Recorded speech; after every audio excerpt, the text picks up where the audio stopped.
back in Virginia. It's so good to be here. Norfolk, you're going to bring this home, right? Yes, you are. Yes, you are. There are so many incredible leaders who are here right now. The governor is here, Mark Herring. I worked with him. The attorney general is here.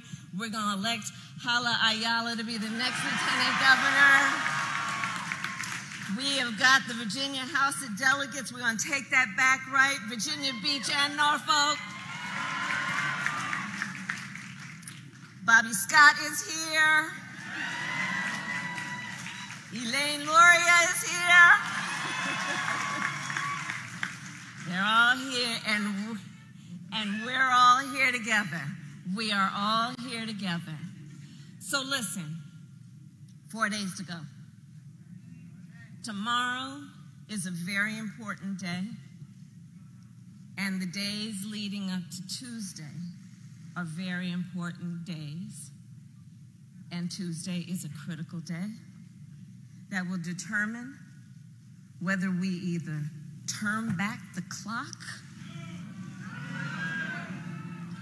or move it forward, having a vision and knowing what can be, unburdened by what has been, having the ability to have a governor of this beautiful Commonwealth of Virginia who understands the people, who has always been a fighter for the people, who has the experience to represent the people, who has the courage and the fight to fight for the people, all for the benefit of this beautiful state. And Virginia, I'm here because the president and I care deeply about Terry McAuliffe, about the Commonwealth of Virginia, and about the future of our nation.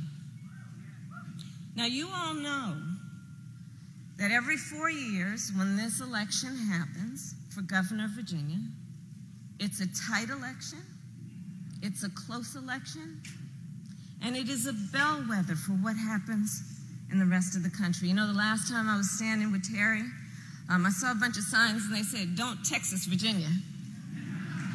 Right? Let's not Texas, Virginia. Because you see, what happens in Virginia will in large part determine what happens in 2022, 2024, and on. And so I'm here to, yes, agree with everything you know that Pharrell talked about love of this state, everything that the former and future governor has talked about his experience and his vision. And I'm also here to talk about the fact that each one of you in your possession has the ability to determine, yes, who will be the next governor, but also by extension, given the importance of this Virginia election, how the country is going to move.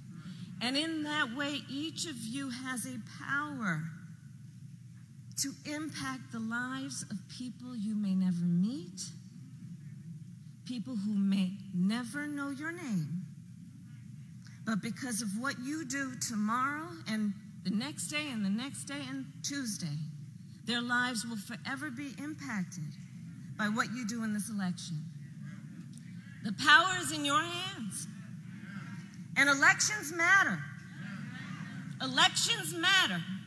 If Virginia hadn't turned out, if you hadn't did what you did in 2020, I wouldn't be standing here.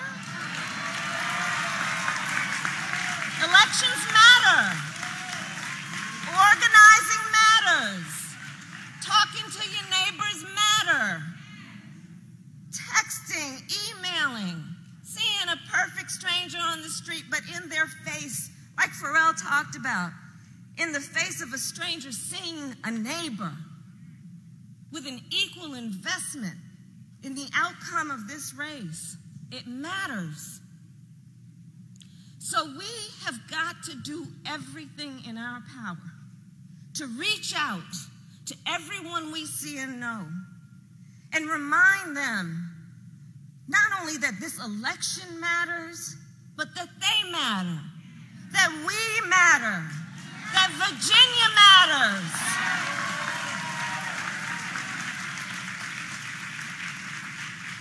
And you know, if you want a reference point about how elections matter, yes, I would ask you, hopefully with a smile, to reflect on 2020, but I'll also ask you to reflect on what happened 4 years before. When a lot of us thought the right thing will happen, it'll be all right. And one of the lessons we learned among many, we can take nothing for granted ever.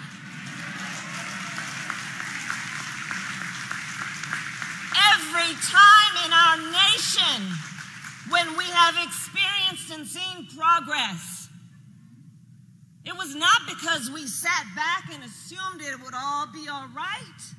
It is because we stepped up, because we know that progress never comes without hard work and often a fight.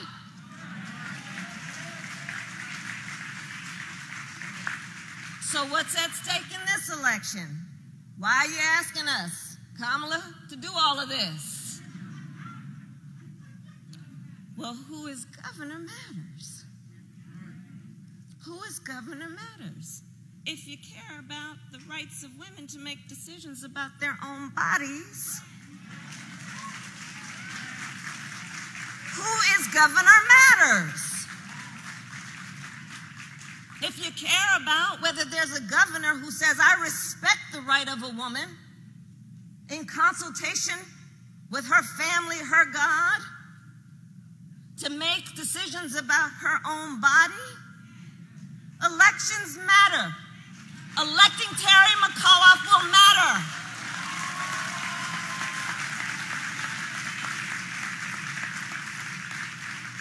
If in the middle of a recovery from a pandemic, you believe that health care and health coverage matters, who is governor will matter.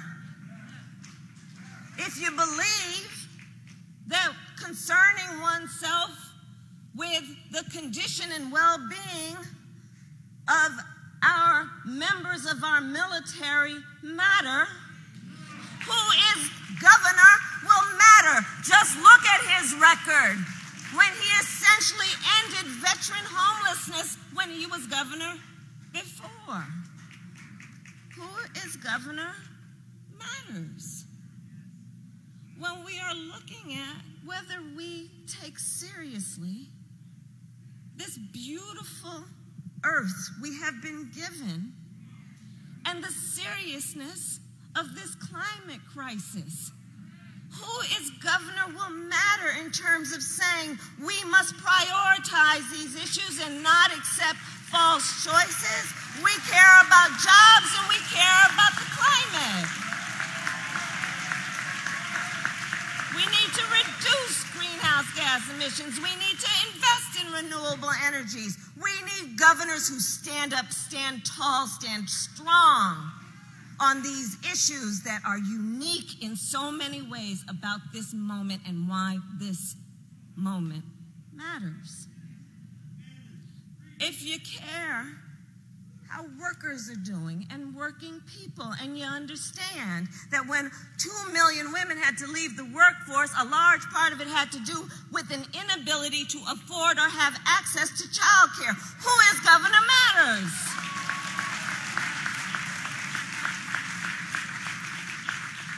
When you understand how many workers are in what we call the sandwich generation, raising young children and caring for elderly relatives and parents. And whether you have a governor who stands up and says, let's invest in an approach like Build Back Better that says let's have at-home care and elder care and make it affordable and accessible. Who is governor matters.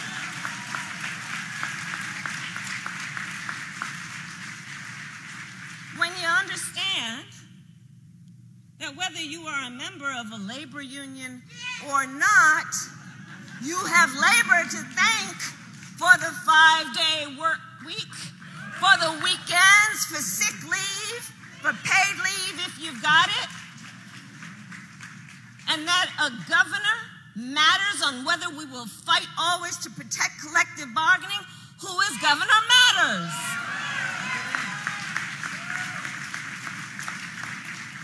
This election matters. If you recognize that, yes, we've come a long way, but we still have a long way to go on LGBTQ rights and passing the Equality Act, who is governor matters.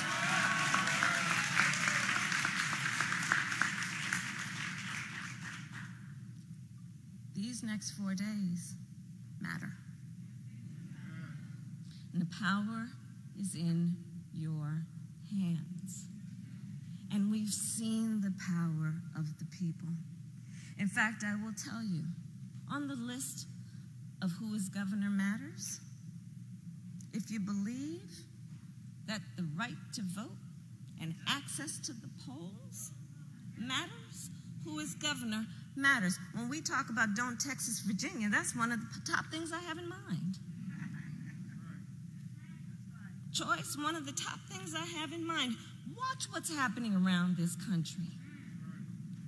This is no joke. You think they don't think and aren't watching this around the country to think if we can take Virginia, we can do this a lot of other places? Don't let Virginia be an experiment. Who is governor matters on an essential issue like voting rights. And here in Virginia, Governor Northrup, the elected leaders of Virginia, you've done an extraordinary job. Virginia has become a model.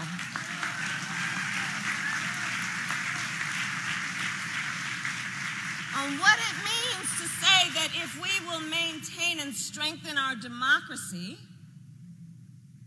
we will not make it more difficult for people to vote. We will make it easier for people to vote. And sometimes we don't realize how good we got it until it's taken away. Let's not learn that lesson, Virginia. Let's not learn that lesson. You know, every morning I read what's called the PDB, the Presidential Daily Briefing. Now let me tell you about the PDB. The PDB is a classified amount of information about threats to our nation's security and hotspots around the world. Now, I'm not going to talk about what I read every morning, but I'm going to tell you this, based on what I know. There is a real conversation happening around this world about the battle between democracies and autocracies. There's a real battle happening where people are watching what we are doing in our country and making a decision about whether that is, in fact, a role model of how you can be strong and be a democracy, or whether it doesn't work. That's happening around this world. I have had direct conversations with leaders from all over the world on this. I have had conversations where I had the Chancellor of Germany, Angela Merkel, at the official residence of the Vice President, had her over for breakfast. And that was a topic she raised. What's going on, is essentially what she said.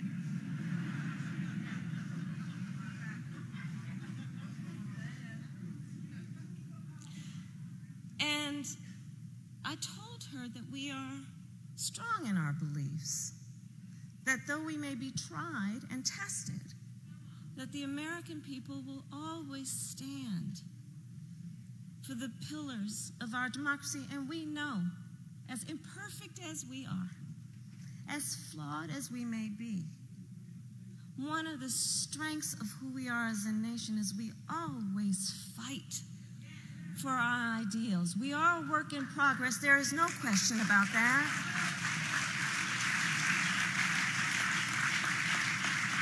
But we fight for our ideals. So when we're talking about an election that's 4 days away, well, really it's tomorrow, because I would prefer that you don't wait till Tuesday to vote.